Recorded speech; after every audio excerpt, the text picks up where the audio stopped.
The founders of America created what became the most free country in the world, and yet that freedom was not realized initially by whole groups of people, especially the slaves. Thomas Jefferson declared all men are created equal, but critics point out that he owned slaves. So how are we to understand Jefferson and slavery?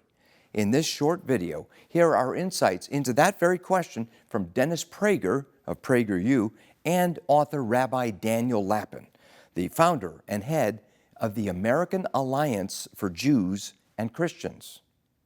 People say, well, Jefferson had slaves, but that's not the question. The question is, did Jefferson create a society that would abolish slavery? That's the only intelligent question to ask.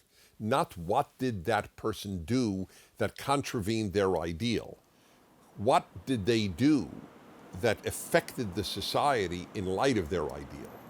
When he wrote all men are created equal, he meant it, even though he had slaves. Did he violate his own beliefs, in the beliefs that he had with regard to blacks? Yes, of course he did. But that's not the issue. That's between Jefferson and God. Between Jefferson and me is, look at what he unleashed. The freest country in human history, the least racist country in human history is the United States of America. This was unleashed by these people.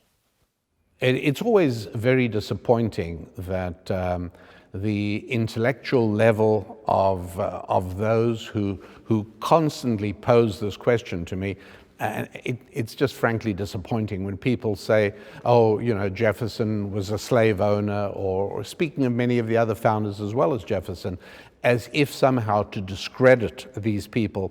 And the reason I say it's disappointing is because one really doesn't need an understanding much above what a middle school should provide to understand that a judicial system cannot function by rendering illegal retroactively something that was legal at the time it was actually done.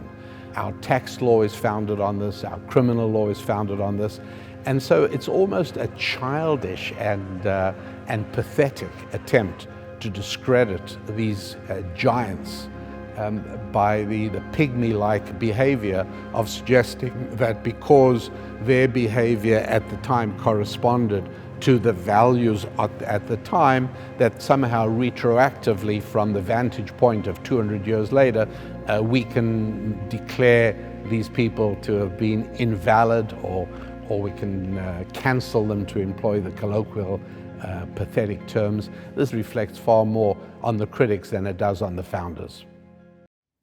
It is well known that Thomas Jefferson wrote the first major draft of the Declaration of Independence. What is not well known is that in his first version, he had a whole section in there decrying slavery, even though he himself was a slave owner. That section of the Declaration was removed by the Founding Fathers because they wanted the Declaration of Independence to be unanimously adopted, so we could become a unified country first, and then we could settle the issue of slavery later, which indeed we did. For Providence Forum, I'm Jerry Newcomb.